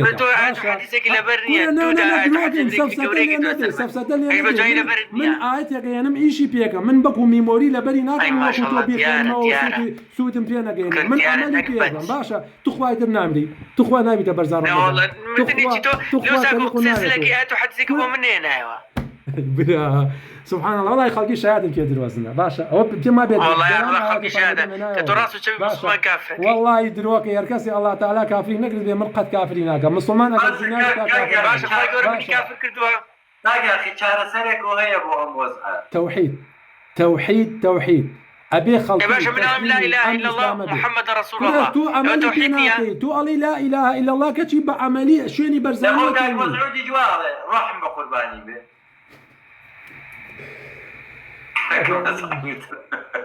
كاكا من شو كلام رام طاقت يوم كابرا جمجم نمان كوسر هذا كافر كاكا شم فايداته من شو كاكا يا ولي خايف سلام على من يتبع الهدى يا اخو حافظ به يا اخو باريزه لا والله بتونا لا وكو حافظ ثاني كاكا جود باي اوكي سي يو ياخذ بالك كفر كفر بكاري جونا به نخر وي مسيحكاني او قسي كردو ولا سلو اصل اساسي ولا خويا قسي كردو نخر هاروكم الله وايد شلون علي سيا شلون علي سيو شلون علي جود باي شلون علي انا هيك شيء كتيانه تكو حافظي ديكي نقدر تشاو كاكا ابو بشار زبيدك لا خونا على دانيش بخير والله بخير من خير بو كافر وين يبخوا جاري او كسار زور كافر هر زور خطر او او بناوي دين وخلق عوام شواشيكا كفر كاب ايمان وايمان كاب كفر اما ايمان مضلين وسلم لمسيحي دجال زياتر اعلى معناه ترسم كبناوي دين ايمان مضلين بناوي دين وخلق جمراكن بناوي دين ولا صار رجاي دوزخ وصاون ايوا خلق ان يرن بو دوزخ ايوا خلق كافر كانوا اما خمي خلق معنا اما كوسار اما الين كوسار واز لما تخليت بينك تو كافري تو برو دوزخوري ولا بو باش اما خمي او خلق معنا كشي ايوا مسلمان كافر كبس ما باش درو اوكي من مسلمان كافر ناكم هر كسيك الله تعالى والرسول الله صلى الله عليه وسلم كافري كردي مش الباني المال كافري يعني نخير تو درو اوكي لو شاهدوا معنا ايكوا عملك تو راس ناكي تو ليرالي لا اله الا الله كشي لولاش مسعود برزاني كردو بخوا ما الله راسه وكو خوا ناي برستي بلام تو سمع طاعيك مسعود برزاني حلال وحرام بو دياريك مسعود برزاني قندي بو باريزي مسعود برزاني قندي لبناني كي باريزي قندي لبناني كي باريزي او كاك سالار ايشي بيت موسى سالار بانوا كي ام بياوا بيجي بريزه ام جلالي انا بارتي ام جلالي دوري انقرتي انا مش البارتي مش انا بارتي اربع جدي مش انا بارتي اي بخير نيتو لا تدراوس السلام عليكم وعليك السلام لا مسلمان طريق نايت ولا 2025 بارتي يعني لا بارتي ها سنوي باور بارتي باشتر لو بلاي بارتي مر عيب ل 2025 بارتي وكيتي برا كافر يشاو دربي بس مال بارتي وكيتي هر بلد دودين باشتر لو بلاي بارتي كره مرتنا بوتا كره عيب كوناتي اول سنوري بارتي منال بارتي بدينا بابا بارتي توقسمك كافر كوسا كافر امرنا ملك فنو كاكي سلام كاك يا اخي تو تماشاكا اما بعدك حالي بين هەردووکتان بابڵین هەرێک لە مەدرسەیەکی هەرێک لە فکتێکتان هەیە منهەجێکتان هەیە هەر کوشتان کۆمەڵک ئاات و حەدیثتان پێ کە ڕیستان کردوون بەخوا و پێی نییە تۆ پێشمەکەی کاک سالار ئەمن پێشمەرگەم ئەی بە قورئانی پیرۆز کافری چەکداری تاغوتی کافری ملحیدی لە پێناوی تاغوتا قیتالەکەی ئامۆژگاری دەکەم نەنا باسی هیچم بۆ مەکە تۆ لەو کۆسارە کافرتری تۆ کافری لەبەرەوەی چەکت بۆ ئەلمانیەتەوە گەشتووە باشە وەلا تەرکەن الذین ظەلەموا نەکەن مەیلی دڵتان بەلای زاڵما بچێ سيرك ولا تركنوا إلى الذين ظلموا بل تو كافري لبلوي بيجمرجي تو شكداري طاغوتي شكداري فرعوني شكداري علمانيتي والله كرة هل دوجار كافري تو نية ما وساك لقال حتى عليش نقانيشتان بزنا حسابات لقالتانا هو تو بجديته كم بحواد يقاتما والله وبلا جنتان لي حرامة والله جنتان لي حرامة والله كافر والله تو شكداري علمانيتي تو لبيناني طاغوتات الله تعالى إن فرعون وهامان وجنودهما كانوا والله باستشوار ساعات بتشي بوم تو مرتد بيتتوا مرتد بابي حكم الرجال زايتشي والله وبالله وصلى تو كافري عامش قاليتك موزن نايكو ناقم لكافر تو كافري تجي تشو يبغى تو هاتو ناس هادي كافر لا ما تشمو مسجود لا حرسي بارك او هربو يا اخي وام قد بوي بيتو ربي اتو جيراك بالك حالبين تماشاكا لا بيجمرجي تو بيجمرجي بالله اتو جيلبي يا اخي بيجمرجي تواخو ما كره اتو نخوش كره تو بيجمرجي كافري بارجان بدكتوري درونيه والله كافري بالله كافري طلع كافري والله الحمد لله من لا روي اخواني الله قسم توش وعبد اللطيف ومسعود شبسمو باشا او كاين كان ما كواكب فيلم والله من امش قاليتك رازق يجمرجاتي بينا مسلمان باشا كمان بينا بوچی کافر سالار کافر بوچی نالی من لبر کافر لبر اوی کافر کواتو دینکت هلوشاندوتو بوی به پیشمرگا تو لیکاتا چکداری طاغوتی که نفسی کافره و تو سرخی ظالمی کافر بس هذا حرمتي خود اتو خليكي استزاكتني كان جارك جمله بو داسي خوش انا كلاي بي يعني انا خلك فرقي مسعود برزاني ومن من برا فرقي داسي خوش مسعود برزاني بخاطر من معاذ الله بچي سيدك مسعود برزاني اخذتو شو كتو كويلي اه برجريك مسعود برزاني هركس يجي الفرق هي ان اكرمكم عند الله يتقاكم عليك برز لا يخايق او كسيك تقوى ذاتنا مسعود مزارم ده واحد رزيات الزينة تواف بدوري لا لشاقة بس بيزاق أو كل بدنك كرة تو جاش يواني بابا تو كل يواني تو كافري والله أو بياوا تو أتوي أو بياوا الزبد درونية لما برسل لهم وقتناكم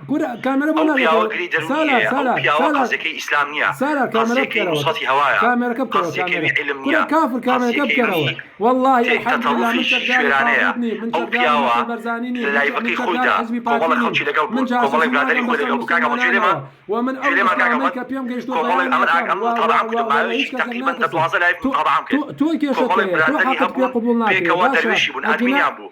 تناند اوان خو بخوش كتيان كافر كد اوان جيانيا بينيا اوان خلقانك جيشتونا حد اعلى لتتروف التي جيشني خراب اوان خو شامبينيا اوان بس امادن مليان هنا وتوا سلفيان لي دوا بس خريج خلق كافر كدن شلون جيان هوا استاذ كاكوسار باقسيك للايف خو قصيدك اتضل ولا كز مازال فينا هذا نواني لم للايف خو روجانا ذا طبعا انا صوت كذا كاك على صوت كذا نازل زايجي كاكسا من أبقرة زايلك يا ناس كلها من زوي ناس أبقرة لحد شوي هناك استشون يا وجاران هيج ميديا رجينا على قصب كنت تيجي أبقرة لها مش هناك أبي دنجك ده أبي بيت قصبك بيت خوش بي وبيت ناخوش كاك هالمد أتوي بالك حالي بين تزاني شو أنا تساوي بيه تخوا جملة راجل تخوا تو خواك خويني جملة راجل أو تكلفة بلك لسنجارك أما نوكو بياوكي عاقل ببي دين ببي هيت مبدأك بسيارك أو بياوا بكاري ديني بو دعوة هيت بونو تامو سيماو نوانيك داري بيويا تخوا دعوة داريا تخوا باقي خلش عواد بي حربو كسيش ساعدك كتازا حتناو إسلام بو كسيش عوام بو كسيش نخل دوار كجوينو بياوي بي رابك يعني تناو إسلام الحمد لله الله تعالى كردوني بوسيلك وملك إساكا كوسار خلاف جیاوازیانە پێشمەرگەڵێنەوە کورە کاکەگیان کۆیلە مافی نییە قسە بکە کورە نا کۆیلە مافی نییە قسە بکە کۆیلە بە شەکلی ئازادی هەڵکەی کورە ئەگەر بارانی ئازادی ببارە کۆیلە چەترەڵەکە سالار تۆ کۆیلەی پارتی تۆ کۆیلەی مەسعود بەرزانی تۆ پێ باسی ئەوە بکەیت تۆ ئەلمانیا سەرەکەی تۆ دژی مسلمانانی سبەی نییە سبەی نییە من بێمەوە سبەی نییە من بێمەوە لەولیا حەزب ئیسلام جێبەجێکەم تۆ شەڕم لەگەڵاکەی تۆ ئەدەیدە سەگی پارتی تۆ دژایەتی منەکەی تۆ دژایەتی مسلمانانەکەی دڵی خەڵکی ناشێنی برابر ڕزەکەم وەرە کاکەجا هەر بە ئوسلوبێکی جوانی داواکەت دەتوانی ئەم ڕاکێشی پەشیمانم کەوە لەوەی کە ئەمن بۆ نمونە دوی ئەلمانەت کە تۆ پەشیمانم کەوە بەڵام تۆ وەستو تۆقسانی پێ دەکەی کوربرا عیبە من تەمەنم 30 ساڵە قابل ئەم تێنەکەمە تۆ بەلارەدا برابر ڕزەکەم قەینا دەقەڵ سالار سالار کاکە درەنە لای من کاکە خۆم نەوێ قسە بکە بەڵام تەواو غەڵەتە کاگەمەدیان منە بێ بڕۆم هیچ پێیس نییە بڕۆ دۆڕا بڕۆ بە باشی عەبدولەتیف باشە خەڵک بڕۆ بە باشی مەسە بڕۆ بە باشی وەلی ئەمرەکەت کە تەوافی لالشەکە ناوێری فزە بکەی بەرامبەری کەچی بۆ مسلمانێکی موحید کەسێتی خۆی لە حرام بۆ وەکو سەد ئەوەڕن بەرامبەر بە مجاهیدان و بەرامبەر بە مسلمانان کەچی ناوگەڵتان ئەو هەموو فەسادیە بینی لە سلێمانی و لاولێرا ناوێرن فزە بکەن ناوێرن باشە تأمرون بالمعروف وتنهون عن المنكر باشە ئێوە ئەمرەکەن بە چاکە ئەی بۆ ڕێگری لە خراپە ناکەن ئەی بۆ ڕێگری لە فەسادی ناکەن ئەی بۆ ناوێر سلێمانیا فەسادی هەیە لەش فرۆشی هەیە هەی جەمان ئەبێ ئاوا دابەزی ئەبێ ئاوا ڕووی ڕاستەقینی تۆ بە خەڵکی بناسێنن باشە دەبڕۆ بەلای وەلی ئەمرەکەت ئەمرن نەمێنێ باشە کافری ملحید ئەوە بیگی نییە بیکەیتە پەن مدخلی پیسن مدخلی سەرەتانی ئومەتن مدخلی مامۆستاگرێگار ئەڵێ ئەمانە سەگی مخابراتن ئەمانە کری مخابراتن کاکە ئەمانە وەڵڵاهی هەر لایەنێک کاکە گیان جەماعەتی ئیخوان باشە ئیخوان مسلمین لە میسرە کە ئەو کاتی کە محەممەد مرسی بە پەرلەمان هاتە سەرخەت باشە ساڵێک نەبوو هاتە سەرخەت یەکسەر ئەم مدخەلیانە کەوتنە دژایەتی و حیزبیان دروست کرد حیزبی نوری سەلەفی و فتوایاندا وەڵڵا فتوایاندا کەوا جەماعەتی سیسی جەماعەتی ئیخوان بکوژن لە نوێژی بەیانیە 500-600 دانیان لێ کوشتن ئەم سەگانە واتە ئەم سەگان مەدخەلیانە پێشتر یان و دیموکراسی حرامە و ئەوەیە کە محەممەد مرسی هاتە پێشەوە ئەمان یەکسەر حیزبی نوری سەلەفیان دروست کرد باشە دوای ئەوە فتوایاندا ئێسش دژایەتی ئیخوانەکە لە هەر شوێنێکە ئەم مەدخەلیانە هەبن مەلعونن ئەمانە شێرپەنجەن ئەمانە دژی هەر دەوڵەتێکی ئیسلامی دیانە حکمی ئیسلام بگەڕێتەوە لە هەر شوێنێ ئەلمانێتە بێ مەدخەلی هەیە ئۆتۆماتیکی مەدخەلی دینێکی قورماشکرایان پێدەن باشە تۆ تی بەس باسی نوێژەکەی باسی ڕۆژوەکەی باسی حیجابەکەی لاقەی شتی تر نییە ئەمر ناقی بەخراپە من جەندەرە ئێنم من وەکو پاڤڵ تاڵەبای وەکو قوبات ڕێکخراوی ڕاستانەیەنم بۆ نێربازی بۆت نییە تۆ قسە بکەی نا فزە نەکەی باشە بەس ئەڵێ کاکە تۆ ڕۆیتە مزگەوت و نوێژی خۆت دەکەیت و لاقەی چت نییە ئەمە دینی مەدخەلیەکانە ئەو کابرایە بووە ئاوا ڕسوا بوو تێگەم براگە ئەوە دەروێشین کات ئەو دەروێشە من وەرگرە براگە ئەو علمی زیاتر پێ و ڕەوان بێشترە ئینشاڵڵا ئەو دەروێشە کاتی باشتریشە عەلەیکوم سەلام ورحمەتوڵڵاه ئەوە دەروێشێکی خۆمە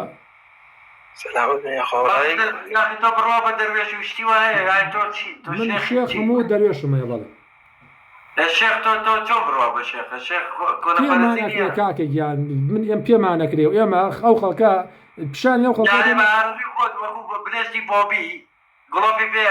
کاکە گیان من تیکتۆکی خۆم نییە تایتی ئاسووتێرم تەواو پێمان نەکرێ و تەواکە هەر کاتێ تۆ پێت کرا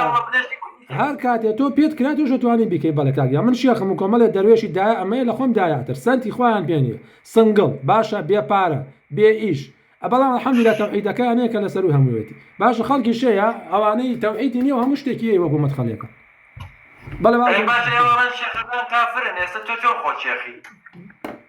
باو دەرەشە ڕوونکردنەوە بە عفو کاکەڵمەگیان وەڵای ڕاستەکەی ئەو کاکۆسارە چاواشەیە کرد لەم بابەت ڕاکرد بۆ بابەت یعنی بابەتەکانی تێپەڕان لە دوو شت هەم لە بابەتی مەسعود بەرزانەکە یەکلای نەکردەوە هەم لە بابەتی حەڵالکردنی حرام و حرامکردنی حەڵال یعنی لەوەش ڕای کرد وتی وانە شتاکە جا حەزەکەم لەسەر ئەوە ئینشاڵڵا بە کورتی قسێ بکەم پێش هەموو شتێ ئەم مەدخەلیانە سوبحان الله یعنی ئەگەر تۆ بۆ نمونە ئەوە مەسعود بارزانی هەر بە نیفاقیش بێ حەجێکی نەکرد وەکو سەدام حوسێن بە درۆ ئەوەی لێمان دیوە لە تەوافی دانیشتیمان یعنی نەک ئەو پێشمەرگە ئاسایش ئەمان نەسەر کورە تاغوت و کافر عفو جا بەس نەچی یعنی لەم بابەتانە لە پێشمەرگە لە ئاسایش نەسەر و سیماکی مسلمانێتیان پێوێت تاکە نوێژان لێبینن باشە ئەمانە بە مسلمانە زانن لەم راوە ئەم گەنجانی کە دین سەرخن کە دینەوە خۆی تەطبیقەکەم ڕیش هێشتۆ نوێژە کاکاڵێ با ئەوەی کە خوا توتی ئەوەی کە لە قورئاناتەوە با تەطبیقین بەمانە ئەڵێن سەیجی ئاگر پیانەڵێن خەواریج قسە بۆوانەڵێن لە هەمان کاتە بەرامبەر بە مەسعود بارزانی و بەرامبەر بە دژە تیرۆر و بەرامبەر بەم زاڵمانە عوزریان بۆ هێننەوە ئەڵێ نەیزادی و ئەڵێ ئینیان لەسەرە و یعنی ئەمە ئیناکانە جا لەسەر بابەتی حەڵالکردنی حرام و حرامکردنی حەڵال خەڵک وا تێگەیشت بووە ئەبێ مەلایەک بەجبۆ ئەمامەوە بێتە سەر شاشە بڵێ تا دوێنێ دەستی دەست بۆ نموندا دزیکردن بۆ نمونە حرام بوو ئەوە حەڵالمان کرد بۆ نمونە ڕیبا حرام بوو ئەوە ئێمە حەڵالمان کرد يعني بشون كلمة حلال وحرام كأقرن كلها ما كاتا يسنمونا هينين بو نمونا كاسيك دكاني مشروب داناو مشروب لدين الإسلام حراما أم مشروبا رقي بيدراوه ببي ياسا ببي مولد بوي هي آزاد بفروش كواتا بوي حلال كراوه كوم الله يكنجي مسلمان بو نمنا منوسن كاسيك خلاصين لسليمانيا لهوليرا علن كاكجان ديني إسلام مشروبي حرام كردو بارتين دكان داخل بو نمونا أتينا سر دكانك وايدانية شو شاشكين الله كابا كابرالين ديخ كابرا تلفونا كابو أو بوليسي أو بي مسلمانة أولا إيما أقرن على أنتو يو حتى تشي مشروب داخل إيما ياسا ري بيهو ياسا كلا برلمان درشو إيما بو من حلال كردو الرقا من بيهو مشروب فروشي ضريبي خوي إيها مولتي هي الآن حكومتي هذه كردستان هو إيما بوي حلال كرابوهم كابرا إيما أجيرين بتومت خوارج وبتومت خوي عرفت بو جهنم تو كارو تشي بيو يقولون لا ما بس بدنا أو ألوانية من ما يشتكرون كموكا ما بس بدنا كحلال كده أو حلال نكره وجا بون من أشتي شيء بون من شيء سروج ده صال بأفراد شيء بيصال بيعيش بيصال جنو بلين خزان دارنين أم دوان أتشن لشوينا كازيناك ببي شريعة الإسلام من مشكلات يعني اللي بكم حرياسة جوابنا تغير آزاد كواتبوان حلال كردو خدو آزادي تشير أما بوي حلال كده جندي لبناني مشروب ديسكو والربا برو حجب بانقي أجريتو بانقي كردستان همين ربايتها كلكاتك الربا حرام كراوة حكومات الريبيا وبوي حلال كردو أو يعني بوي حلال كردو أو يواني ولا بوي حلال نكراوة زي ما بس لو خالبو كاتم شندين حرام يعني حلال كردو شندين حلال يعني حرام كردو ببي ياسا لو برلمان كفرية كاكي تشوا شكاريش مي ولا ياسا نقولي ولا سروات مثلا إن شاء الله بدري جينا كمان جواب كاك سيجما فرمو كاك سيجما سيجما مايكا كوب كراوا السلام عليكم ورحمة الله وبركاته. عليك السلام ورحمة الله وبركاته. كان الله جان باشي دن وباسط. تشاو فرمو. والله من راستي يا أخي زور دمك حزكم على لايبك روبروكسي لقلاكم. وانا. أجر بيش بيت بين باشا ولم يقدر رجل لم يقدر الشوية كاتك داني لسر مسألة دار الكفر ودار الإسلام دي بيت إحساس كأنه قلبي خوش بي. ينازم كاجي أخي بيت خوشة. طبعا قصة المشتغلة قمية يعني قمية يديروا باركان. لا بيت خوشة أو لقال يا مشكلة نية قمية. من شون بلا كموا؟ ديرو شكان دم ناسن هميانا مناسن. من تونا ناسم. وابلا كموا من أو كناليك من ليبر برسم مثلا من ليبر برسم بلام أو تيك توكيك من ليبر برسم. تيك توك هر شتێک بکرێت لە قیامەتدا بەرپرسم دەی بۆیە قەت ڕێگە نادەم کەسێک بێت لە تیک توکی منە شوبها بڵاو بکاتەوە یا مولحیدێک بێت بۆ نمونە بۆ خەڵکێکی ئەوام چونکە ئێمە خەڵکی ئەوامانەیە خەڵکی ئەوام ئیمانێکی سادی هەیە و تەواو بەڵام مولحیدێک ئەچێ شوبهەیەکی مولحیدەکان هێنێ و بڵاوی کاتەوە من ڕێگە نادەم ڕێگە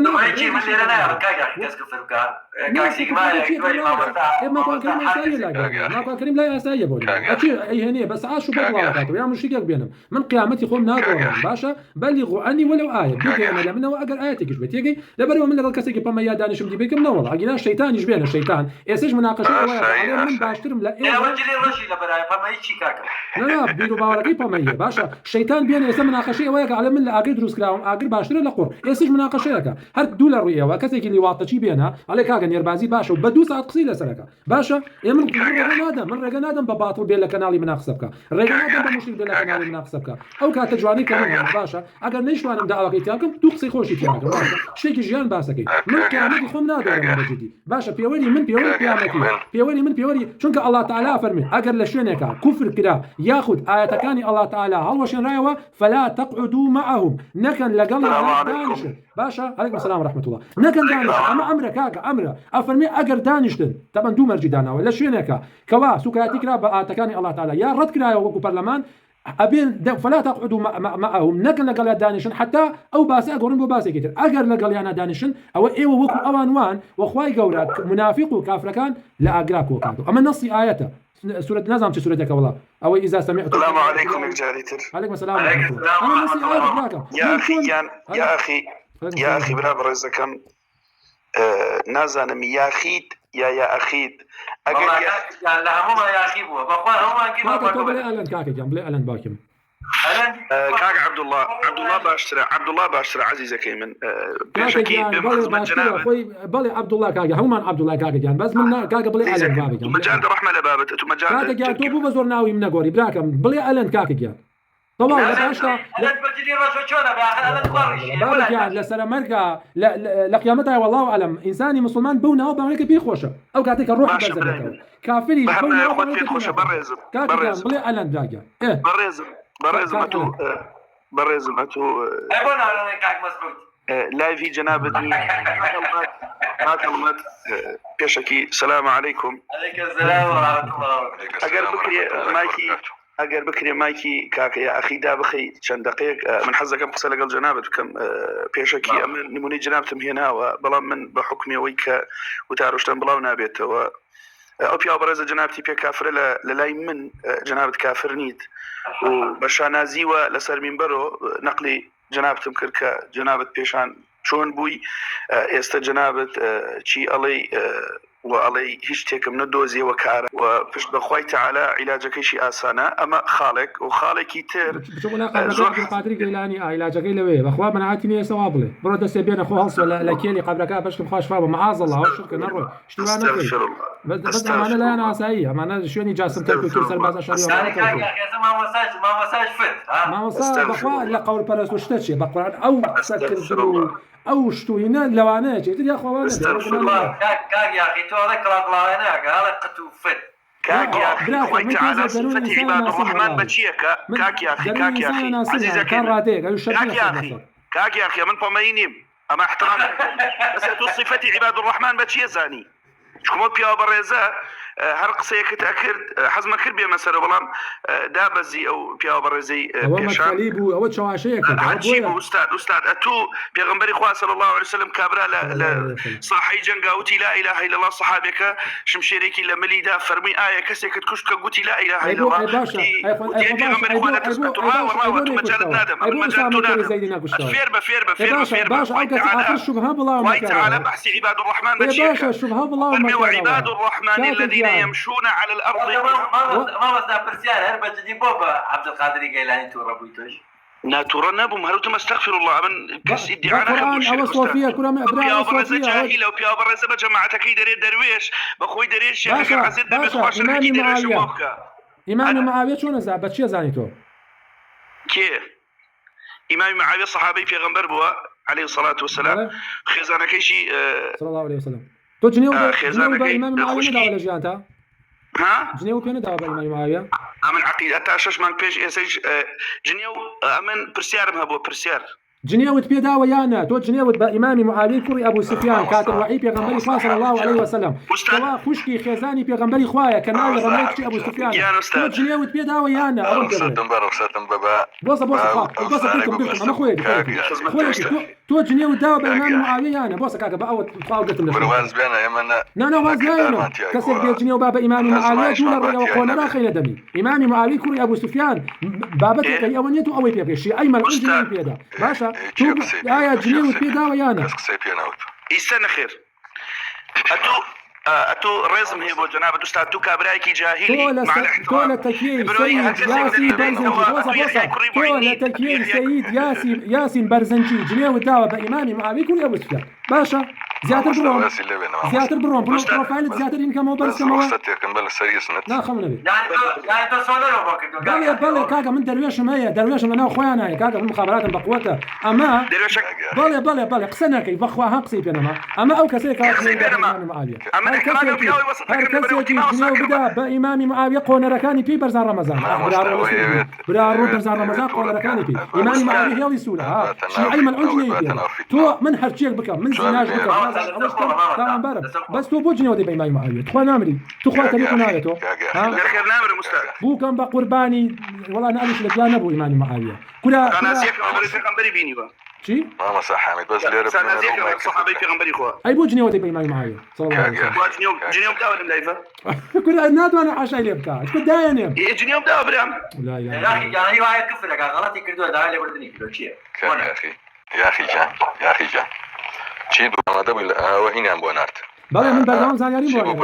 بله بردام زانيارين بله بلا نخش كان أم كابرايا جنيوي داوا بالإمام معاوية كوري أبو سفيان والزيادة لسري بالراش تقال من داعي وبلغتان كلش داعي باشا خويش حاشاي لناكا شامل مختاناكا الله أقدر حاشاي لناكا يعني على أسنة متو بلا بيتو ولا سر أويش سكرة يعني تونكا جنيوي دان بالإمام معاوية تقسمك أو ملايا كل تقسمك ملايا تو تخوانا ما مستعد شلون يا أخي يعني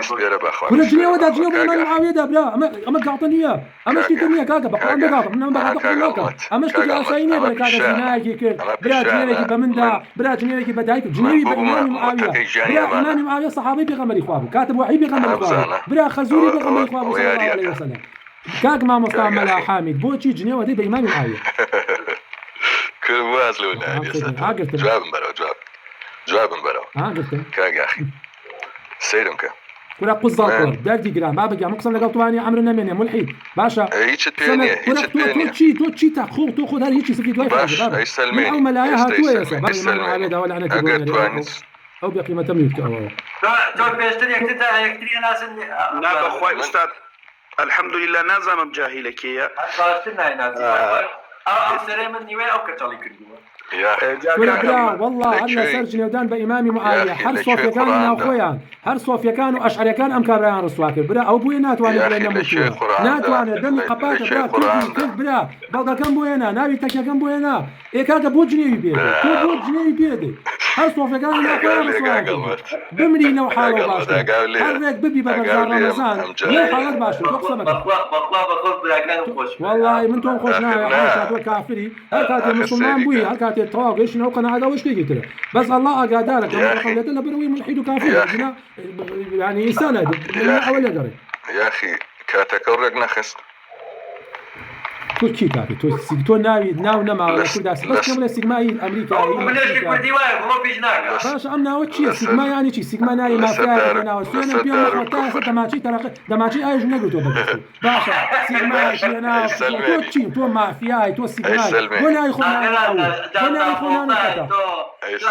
الباتشينو يا اخي تو مسلماني يا اخي مسلماني لا اخواتو سيدك انا اخوي بكمزان يعني اوهمنا فتح باشا سردار خال رسول بونمونا حكمات بونمونا برزار كاك برزار رمضان خما امهمنا خوشايه شويناوي ما فيها كتيناو والله تو دماغي ايش ناقري بدس تو نازاني بونمونا كلاشنكوف كان في شكاكري باشا ناتو عندي سلو مفرد جاكيت نازاني كلاشنكوف اول شيء يقول ما فيها بقول لي اللاس تقلم بهم يعني كره تقليتي مش يخكاني كره من لا بس تقلب باليد ما بقول تقلب بس تو شي غلط وهلا يا راباني كلنا كذا ناوي خلنا نسلم باشا داريوش كانت هم انا مناسب داريوش كان اما يسرى وداريوش صحيح او يسرى او ما وصح حميده هنا او ما وصح حميده داريوش صحيح او يبقى قاطم الشيخ هذه صحيح على داب مسلماني هولي الشيخ يا ساحر سحرك يا تواني سحرك بلاي شيخ ولا من ما مصار من وتطال تجبرنا قبل ولا بقول باشا تعرف شيء مؤمن بوب انا يعني شيء تاكسي ما انا يعني شيء او كساتي شيء بارزه لا داروا الناس ده تقلب همها كساتي ولا راسناك ما فيها باب السيجما ناوي ما فيها كل ما فيها متى يا ستة قوي مشان شيء الله ما فيها فكره كاغا يعني بونارك خلنا بونارك مرا بوجني ودي بإمام معاوية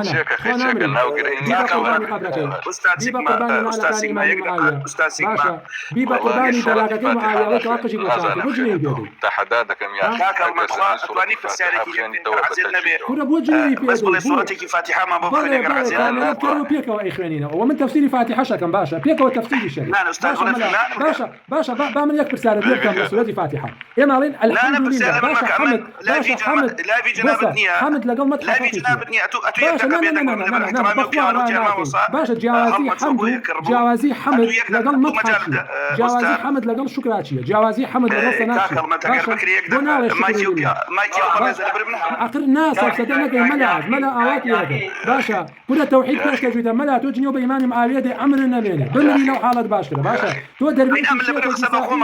باشا آخر لقرا وقصد إمام معاوية على قصد يا لا والله أستاذ بخوي هاتوي لا أستاذ أقر صق بوري بردي بخير كل خطوة صدق إمام بجني معاوية كل تو خطوة جني وبإمام معاوية دي بقيمات أقدر با جني ودان بإمام معاوية بس على تيجا كل ساعة شرو دربي الروبيا بروي برزان رمضان جماعة إمام معاوية كصحابي كده من احترامي شو بيدرين بريس لبري باوري بقيامة دنيا باوري أما لا ملاكي مش أخوري خواري مشتيكة شو تشندين تكيد دريان كردوا باشا لسر أوجد أسايا تكي مدرسية أشيد أنتك يا بصوايا كان يسأل لا يساعدني شيخك ساحر هركس يا ساحر خوارية ضالي هركس يا ساحر بطاغوت خوارية مشتيكة أما لا تموسى أما لا مش أخور أشيد أنتك يا دريا كان لسر خواريتي باشا مش أخور دورة خوارو ملا برو عمر لا يقدر بوجني ودي بإمام معاوية بوجني بيدي بو كاكا جان والله جني وبابا من برا جني وبابا بخيزة بس بوجني ودي بصحابة تو نامري تو تاريخ ناوي تو ها أي كجني ود بيدا بونا دي سامبل كاكا جان بري أنا أوام خوار لا شبهي عقلي خوي وخلقك أجر أو باوري هي وش ملاقيا وش وحيدك أو ادعاء فكرنا كباوري بقيامتها منو أولى بارقاي خوايا كبينينو تنازعني جواز عنده تنازعني جواز عنده سناتشية تنازعني جواز عنده مدحشية السلام عليكم ورحمة الله إذا خاطبهم الجاهلون قالوا السلام السلام عليكم ورحمة الله وبركاته أبوي جاري قلت أنا إما بيني برايان والله نازعني حمدياني شيء طبعا بيش أنا إن شاء الله تفسيري فاتحات تفسيري يقدو سعيد عن بوكم بإذن إخوة وشبه وش جواز كان تابو دانيم شنك حمد جواز لقل شكرا حمد جواز لقل مدحة جواز لقل صناع هل يكون معناه حمدها مشتكي كوكراوتوا حمد وعد لها ليكاتا هم بقوريه زاني هم خوش يشتوي بلا مدحوانيه مدح بونا منتو شعر كانوا يسيبوا مسعود برزاني نبا قوريه زاني نخوش توي لبيناي باراوا انا مدحه بارها كاكا بامن برون درنا بخوا درنا ودرو شامي شاوري مكان يا اخي شي امري بيك اللي كفر كي وطاغوت هو تطاوي وتوشيا توزا حصل اخو كاك حصل اخو واقسمك من اياتكم مبين واقسمك توزا حصل يا دانشا فمن يكفر بالطاغوت قرأ باشا بالي الله تعالى فمن يكفر بالطاغوت ويؤمن بالله فقد استمسك بالعروة الوثقى لا انفصام لها والله سميع عليم بمسلمانان عليه بمن لا اله الا الله وتطاوي هو تو عقل الطواوي أقول أخوك تقول موسى بيعبتلي قرأ موسى عليه السلام موسى أولو العظمى موسى عيسى عليه السلام نوح إبراهيم بيغمبري خواه صلى الله عليه وسلم أو أنا أولو العظم أو أنا بيغمبراني إيمن أو أنا بيروزن أو أنا معصوم أو أنا بس مقدس النبجة آسي خواه تطواوي هو تطواوي أقول أخوك آخر غلط ما مكة بيرزي ما مكة بأدبي ما مكة موسى عليه السلام الله يجعله في العظم أقل بأدبي بيكم باشا سكاتي مكة موسى عليه السلام يعني تشيو أو يعني تشي علم سكاتي مكة بتقول موسى بياوتري عليه جار ريزي موسى بقرا موسى عليه السلام موسى عليه السلام الله تعالى هو بشاهده بلا سر دايلة بلا سكاتي تكر ومن توجنا ناس ودي هي أولي دي بيتو لقلاب المجدي إنسان يجي إنسان يجي هذا كان يا أخي بودي بيتك وبورينا خم لقل كسك أبو ويك إذا كان خودك لقل ما كنا كافرة بوي بيبل من نفس كافرة كان شيء بيبل هم لقل ما ماشي لقل ما كنا كافرة با بيبل من نفس كافرة باشا ولا بيرزي أو نباش بيرزي أنا بعد ما كان ما قابل شو كتلفون ما يلقى يا أنت أنا بيبل يا طيب كاتك داني بيك وقصب كم بنا من أبي أستبرر أبو بصيرك يعني على إنسان على شيء لما يطاع لذاته فهو طاغوت نا أتشم كاك أتشم بلا أتشم هو يا أخي كنا يسوي وتي شايم لنا وإذا كنا بروجين بكرة بأخوات اسم شهر خوات ما قيس يقول بناقي هم سيقول بناقي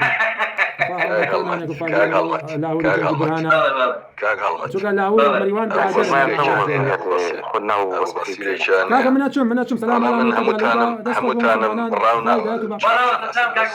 عبد الصمد زامشي الله بكاك السلام عليكم. عليكم السلام أول كل شيء كده بيني خو معنا هو نبي من الحين كاك يا أخي أما برايش كاك أول كل شيء قلت له أنا أول كل شيء قلت له أما برايش ما وصلت أكيد شيء شكل بيتنوع برك شخصي ما بس دوابتي عقلية ما برايش ماشم والله إذا بوك بابتي وكاك وصاري كاك سيك ما بيزامك سيلك زناب ناس كاكسي ما دواعي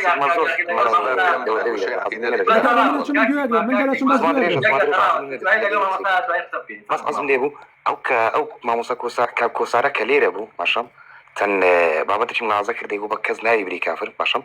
قصدي ليبو يسا إن شاء الله قال لا يفكي بيتن بس أون دي بيت ما يشوني ليرة برسم ديبو بس خواله بيه با خلشي بلا كافر من كافر ما وصعب الله ما مسجن وكو إمام عمر كفر مي أمان دس الظاهر والياد لا زوانكم تناول كذا مسلمان بيدي بس كان دارازك كاكا جان تو دگمنی تو نمونه‌ای شازی تو نمونه‌ای شتی رو بسر کردو تو شتی رو کردو تو کسی که اسایی برای یکسان مسلمان بقبولی که بابا دقیق تو جوازه بابا دقیق تو سکراتیه به مقدسات او بابا تو انا اسایی تو 20 سال مقدسات هر چیش سکراتی بيبي تو زلام ده زلام شو لما بكشتا وكو خالد كوري وليد او جواز بو برا ام بابا تو انا باسان سيري مكه برا قران دراندن وقران سلطان باسان سيري مكه مشتقي غلطنيه بقصيه وخلقها ما خلط يا كاكا خلق خمخورني خلق لخوي وقصيك برا كلامي الله يا قرآن بابا روج دي أم قرآن هيجي تيانا مني الله تعالى إباته وكلامه كلام مخلوقني إيه كاكا تو تنصاصو كادي وبيكردو ما زانا بأساني خلق بروا بيبكا خلق أنا أتوبيبكا بدأ خلقي أوام هم ما خلتي بابا وأنا تصوزي تونين والله أو أنا تصوزي وأنا خوان أوام الخوان توحيد نازانا ما وصاك هو آخر جار بيامك زور تصوزاني بناتي باش أبويا صالة دو صالة بس تو بقري صالة بس بقري أنا روا خجالتي بكيش لا بالأول كردو بقري كاكا أخي بقري مشي صادق بالله بقري بوي الله اللي يدخل به بابا جا تو كاكا جا تو زلامت نكشتو تو سكاديت بمقدسات زين كردو نام يا سبيت ولا ما بلم بابش كتو شو كذا كشتي كردو نبي بيدي تو برويا بالله بوي علم تو كافري أو تو جواز على خلق آساي بابا تو توانية تو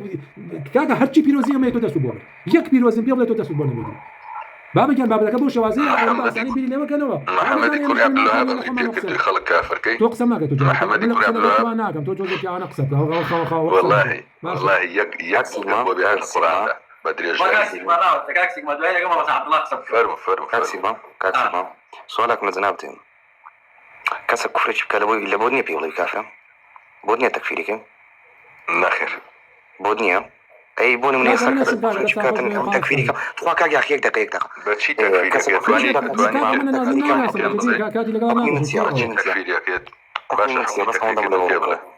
كفرش بكاوكني من سيام تكفيري كم أخي بيام لفظان ميكانيزمي تكفير كدن شيء فرمو بتر هكذا جان كسر كفرش بكازور بوازعي وتدنا خير باشا حكمي من سياسة أو ما كم بيوله تب شيء تو حكمي من سياسة لا ده زين ليش عندي ده حكمي من سياسة فكرة توشي من هموتان يا باشا بس والله فوتو حبوا علينا كينا بس إنه جوجو كان يخوي علينا لا بس من زمان فسيري بدأنا يخوي من هموتان تو لنا راباني هر محل دنيا لي رابا ما يكفو بقربا باتير بخدها مناظر والله هذا مسلمان بيكسر كيشك أوي كاك نبي هم كسبكا والله نبي رجع أول غلطة بلي هم كسبكا كاجي تخوات خلاص كاكسي ما أكيد ده صلاة وبه لا يعليك هم كسب نا والله من ديمقراطي بيروناك من إسلام بيروناك إسلام كسي شاو لشين شاوة باشا قصديك دينية باشا كو مالي مفتي كو مالي قاضي كو كم لجنيكي شورى دروس كان من بوم يقصي تيابكم باشا حكم يقدرك يا سايك إسلامي بون من لقلب بيكوتينا بون من كو مالي شتي طازية بون من مورجيج باشا كو مالي زاناي مسلمان كشار زابن لا أبوريا بون من وكو دكتور خالد بلاد دكتور عبد الحمد صالح بون من وكو مصاف فؤاد هرتري لا يوا بون من لكردستان أبيك زانابي أوانكو أكموا أجناب برزار رمضان بيرم بوتا يقصبي بوينية من بوم يقصب باشا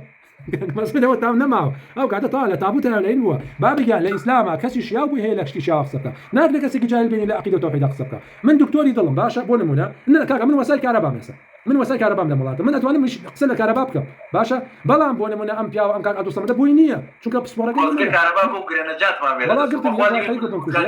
الأيام هرفا رحمي بيا كذا أم كان باشكم ما أخوك يا غمام جاي الله سيتويت نجات ما بيننا والله كاك عبد الصمد دكتور يقول من الله قالتك بيودانا حكي دينا زيارة كاك سيجما جواب كمان بدي إن شاء الله تصوري جواب زين تاب وسط سلطة بيغمري الله سبحانه وتعالى بيغمراني بوتشي ناردوا كل أمة رسول أن يعبدوا الله واجتنبوا ولقد بعثنا في كل أمة رسولا أن يعبدوا الله أعوذ بالله من الشيطان الرجيم لبست حوتي كهف وإذا أفرمي وقل الحق من ربكم فمن شاء فليؤمن ومن شاء فليكفر إنا أعتدنا للظالمين نارا أحاط بهم سرادقها على ردا توتشيت لبريخوا مشيئة اختيارنا كسيقول قريتو كإيمان الله مجرى فرمو بيامبلا فرمو كابرا معنا عكاني تكفير تدابي كفر شكل أمن تكفيري كم حكمي معنا تكفير فرمو معنا عكاني تكفير تكافري مسلماني سيدنا تكافري مسلماني انتو ناس بجي تو خد شيء ما راجع بعقلي من إشاء اخلا الاخوي ولا هنا شيء السلبيني معنا عكاني تكفير بيدل بس زي بيمري حكمي من سباشا ما هي تكفير من بيت الله انت ساعديه وخلق عكاني تكفير باشا بس زي ساعات بيمري ادم يك كفري كده تكفيري كم حكمي من سيا كاكسي ما تقول عني حكمي من سيا كجواب دو متر سنه مسلماني كان سايم حكمي من حكمي باشا من قال لي يا اخي يا كافر فقد باع بي احدهما